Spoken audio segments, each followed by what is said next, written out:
We move on to higher education around the world. It's part of the education system, let us say, around the world, जबकि जिसमें हम एक comparative view जो है वो discuss करते हैं.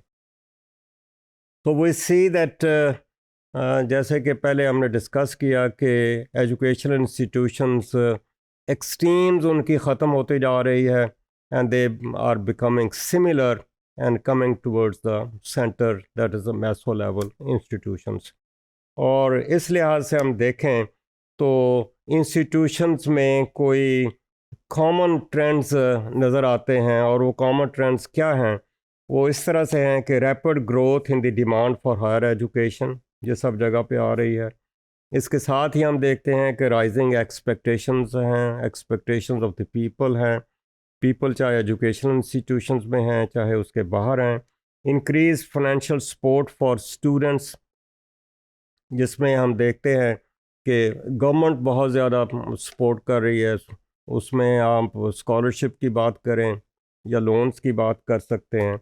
So there is growing involvement of research and continuing education. So we see there is diversification of the types of education offered.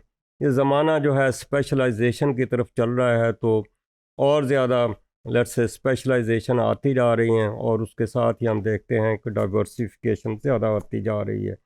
और इम्पॉर्टेंट चीज़ आ रही है कि एक्विटी जो है वो नज़र आती है हर लेट्स से एरिया में. वो equity with respect to gender की बात करें, एथनिसिटीज़ की बात करें, रेस की बात करें, और उसके साथ ही हम ये भी देखते हैं कि जो ड्रॉप आउट्स हैं उनके बारे में काफ़ी कंसर्न शो किए जा रहे हैं कि how do they drop out, why do they drop out, is it something wrong with the institutions, और is there anything wrong with the let's say students. So these and other issues can lead to student activism and disorder. जब ये expectations बढ़ेंगी तो उसके साथ हम देखते हैं कि अगर लोग महसूस करें कि उनके rights जो हैं वो उनको नहीं मिल रहा है, तो definitely they with this education they become more aware about their rights, and then they try to fight for those, and that is how this activism takes place. और उसके साथ ये जो लेट्स से सोसाइटी का order जो है वो भी डिसऑर्डर में कभी कभी बदल जाता है. लेकिन हम ये देखते हैं कि देर आर कॉमन थीम्स जो कि सारे मुल्कों में हमें नज़र आ रही हैं, क्योंकि हम मूव कर रहे हैं टुवर्ड्स ग्लोबलाइजेशन, और उसमें बहुत ज़्यादा कॉमनैलिटीज़ आ रहे हैं. और उसमें कॉमन जो चीज़ें नज़र आ रही हैं या कॉमन थीम्स नज़र आते हैं वो वही है एक्सेस एंड इक्विटी, कि everybody should have an access to education, and education should be available to everybody. Equity की बात है, एक्विटी में जेंडर एक्विटी की बात आ सकती है, एथनिसिटीज़ की एक्विटी की बात आती है, रेशियल की हो सकती है, और भी बहुत सारे आ जाते हैं. तो also we see that there is a link between education and work. It's a means to work. So there is transition from school to work. Effects of technological developments के ऊपर फोकस आ रहा है. Transfer of talent across borders है. जब internationalisation की बात आती है, ग्लोबलाइजेशन की बात आती है, तो वो टैलेंट फिर मूव कर रहा है from one place to another, one country to another. So there is expansion of graduate education, university education, और इसके साथ ही फिर हम ये भी देखते हैं कि प्राइवेट एजुकेशन इंस्टीट्यूशंस बहुत ज़्यादा इमर्ज होते हैं.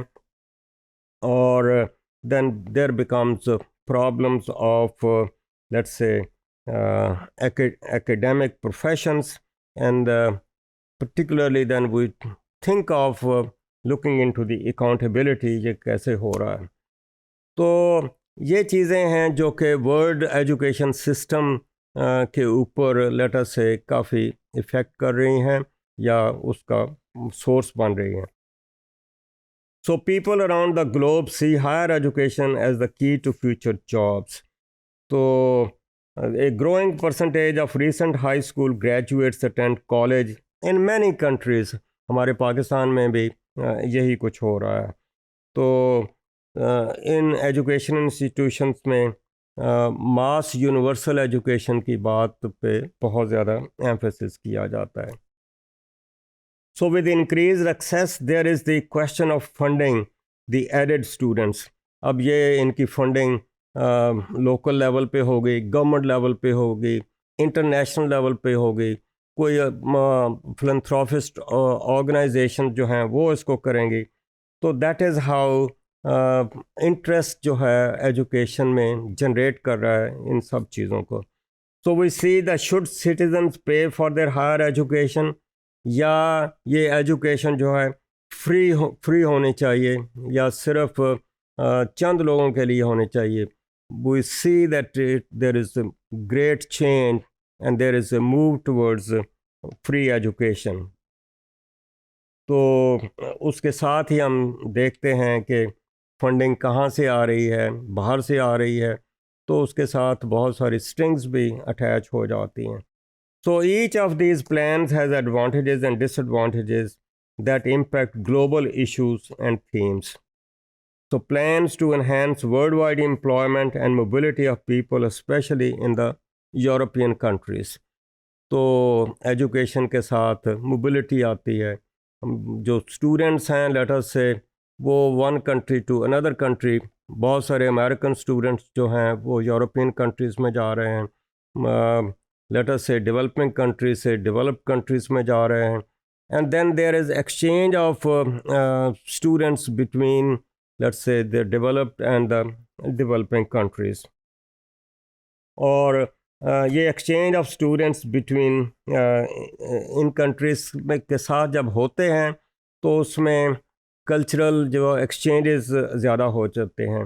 So there is a potential down side to studying abroad as well.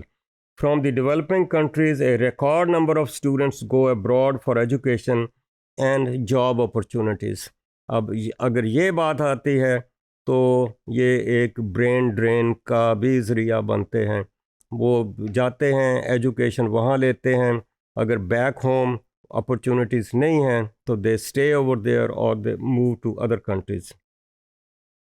तो there is a need for developing education models that are more suitable for jobs available, let us say in any country, that might be the developing country or the developed countries.